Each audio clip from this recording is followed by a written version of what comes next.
Hey guys, what's going on?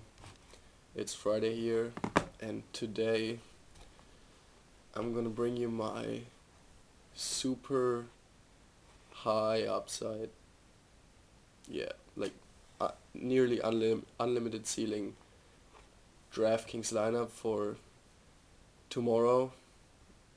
I know it's pretty late, but we had some injuries going on, so I had to wait and see who's out and who will play. And I think I came up with a pretty good lineup. No one will have a lot of players will be super low owned I have here, and it has really high upside. It's a risky play. It's something you put in as your 20th entry into the Millie Maker, or if you want to go into a small pay-in tournament and want to win really big, or just pay the dollar and not win anything at all. I suggest using this lineup. Okay, so we start quarterback Ben Roethlisberger. Okay, Big Ben, it's just phenomenal what we've seen from the Steelers offense this season. There's the Falcons and the Steelers, maybe New Orleans. That's that's the big three offense we see this season, and I expect Le'Veon Bell is back now for the third game. He's just been super good. They have so many options, and yeah, I mean a lot of players will stack him up with Sammy Coates if they even take Big Ben. What I don't think, because a lot of players will take Drew Brees, Cam Newton, maybe Tom Brady. They have better matchups on paper, and Carolina, New Orleans is expected to be a shootout, so people will stick to those two quarterbacks if they really want to pay up. I don't think Big Ben should be too high owned, and he's just a great play.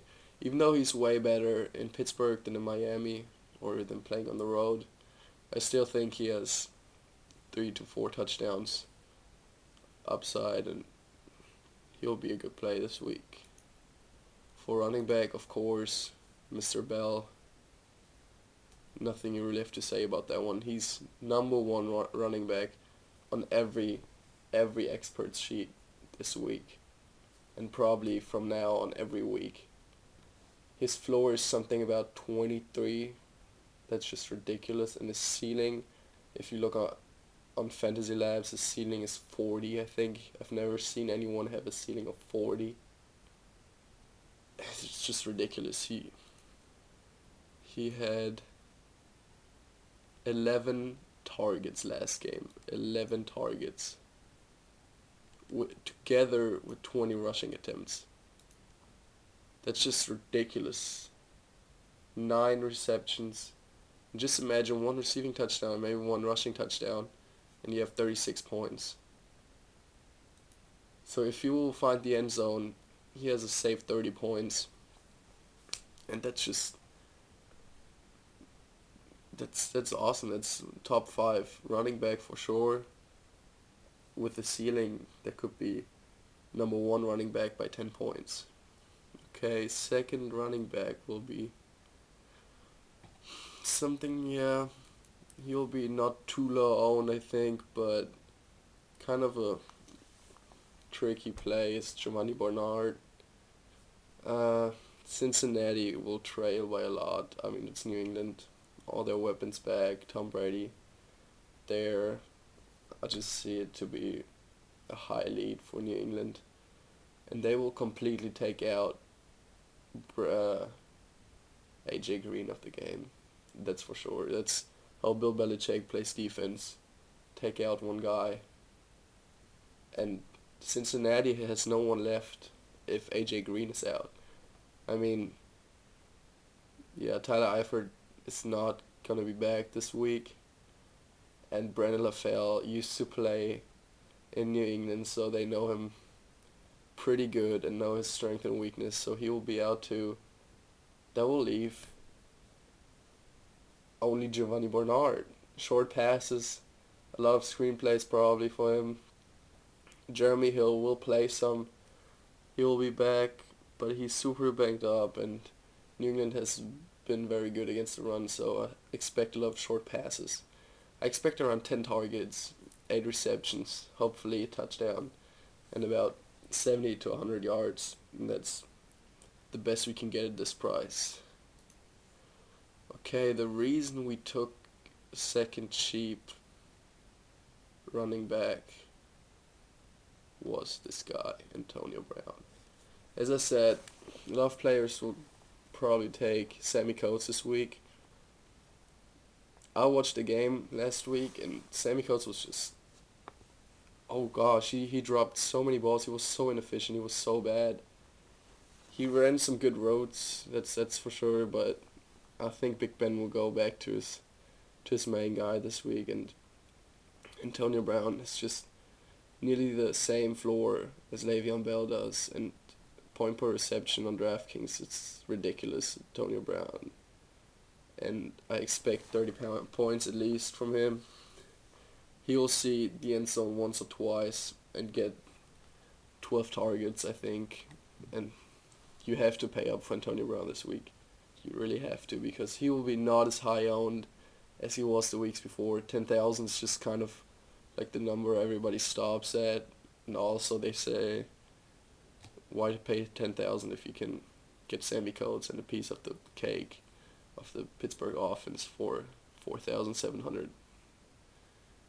Okay, the next wide receiver we have is again a cheap play. Of course, we need some cheap plays here to remain with salary, and it's gonna be Tavon Austin.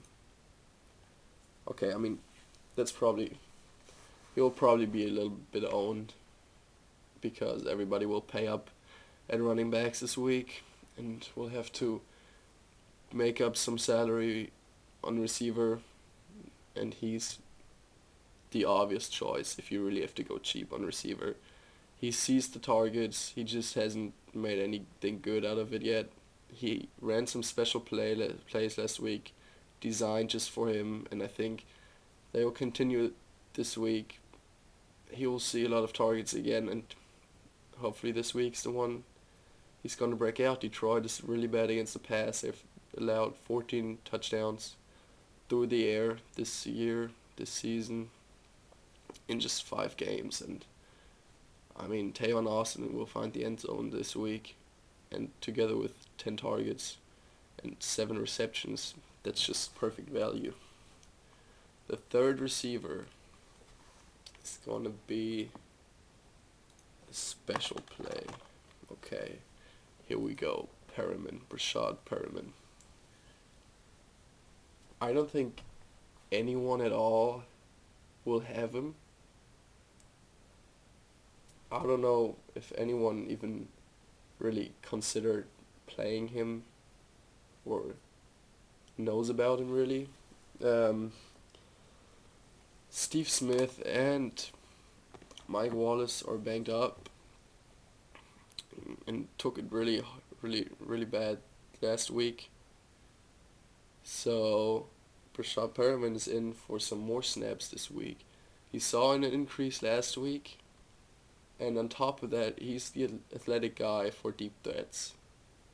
He's athletic, pretty big, a great player in my opinion, and they will have a new offensive coordinator. It's something really important. If you play Brashad Perriman, they have a new offensive coordinator, and Joe Flacco wants to go deep more. That's what he said. That's why they fired their offensive coordinator, and Perriman will be the guy to go to, and I think he will have a great game. He won't see 10 targets or something. He will see probably like 6 targets, 4 receptions. If he will find the end zone, that will be 15 to 20 points. The ceiling on Fantasy Labs is about 19, I think, and that's a great ceiling for a player costing us only 3,000. Okay, tight end. Next player to pay up, Rob Gronkowski. Okay, I don't know what to not like about Gronkowski. Anytime he plays, he's just, Gronk is back. Everyone who watched the game against Cleveland last week saw him make 5 defenders miss on a short pass, and it was super close to the end zone. If he would have reached out a little bit more, he would have been in the end zone, and that's 6 more points. The only thing bad about last week was Bennett catching all the touchdown passes. This week it's going to be the other way around. I think Gronkowski will have over 100 yards and at least 1 touchdown on 7 receptions and about 10 targets. And he's just the guy to play at tight end, I think. Greg Olsen could be a good play too. He'll be super chalk, even though he's that expensive. If they pay up for him, if they pay up on tight end, they'll probably take Greg Olsen. I don't expect the Carolina New Orleans game to be that good. I just think Cam Newton will be back, but not as self-confident as he used to be. They will have to win. I think the defense will step up, but I don't think the offense will have a huge game. Okay, for flex, we have a couple options you can play at flex. And I will put in, for me personally, Bolden. Okay, so both Theoretic and the tight end are out. So that leaves all the short passes for Bolden. Like, I don't think Washington will be very... I don't think Washington will be 100%. He hasn't practiced fully yet, and he's super banged up too. So they will run the ball. They have some running backs. They even signed for Set, I think. But for short passes, they will have Bolden. That's the only way. And expect all the receivers to have a great game, because there's just the red zone targets for Theoretic he saw the last couple of weeks will just have to go to someone else now. And I think Bolden is the guy for short passes. He won't gain a lot of yards on every play, but he will see at least 8 targets and hopefully a touchdown. Okay, and for defense, I would have the Falcons. Weather's expected to be bad. I don't really like Russell Wilson that much. I love the Seattle defense. I don't like the offense, really. The offensive line was pretty bad the last weeks, or the whole season up till now. And the Falcons defense really stepped up the last 3 games against great offense, Carolina, New Orleans, and had 11 points in both of those. And I think this week they won't be as good as the Buffalo Bills, for example, but they have a decent week, and for 2,500, that's all we can ask for. So that will be my lineup. I will be submitting to a couple tournaments. The lineups, you can switch on those 2 positions. The other way to go would be, the other way to go would be 4,000. You could take Cameron Meredith. I'm not a great fan. I don't think he will have a great game. He will be very high owned. I'm just telling you to stay off of him this week. The player I like more is Eddie Royal for 4,000. You could put him in and put in the Panthers, who will have their momentum on the side because they have to win the game. And as we know, usually if a team has to win, the defense steps up. The offense can make some plays, but the defense will step up. And I see at least 2 interceptions this game and a lot of pressure on Drew Brees. They haven't been good the last couple of weeks, but I think they'll get themselves together, and Cam Newton being back could get the momentum for the Carolina defense.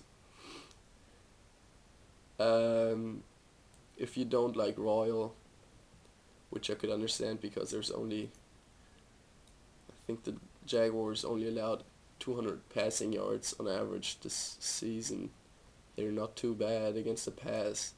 A lot of people think they're very bad, but on the papers, it just shows they're bad. They're actually pretty good against the pass. So another option would be Jeremy Curley. Super risky play. So, I mean, Kaepernick will be back. You don't know what's going to happen, who he's going to give the ball to. I don't think Kaepernick is a great passing quarterback. So, it's a risky play, but with high upside again, too. I mean, the last 2 weeks, he's seen 22 targets, I think. Yeah, 22 targets, 14 receptions for 2 touchdowns, and 190 yards. That's outstanding for a guy that cheap.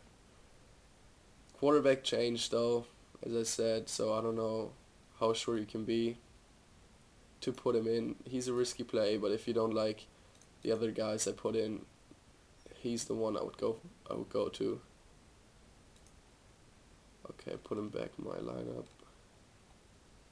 Bolden and the Falcons. Okay guys, thank you for watching. If you liked the video, please leave a like and subscribe. See you next time.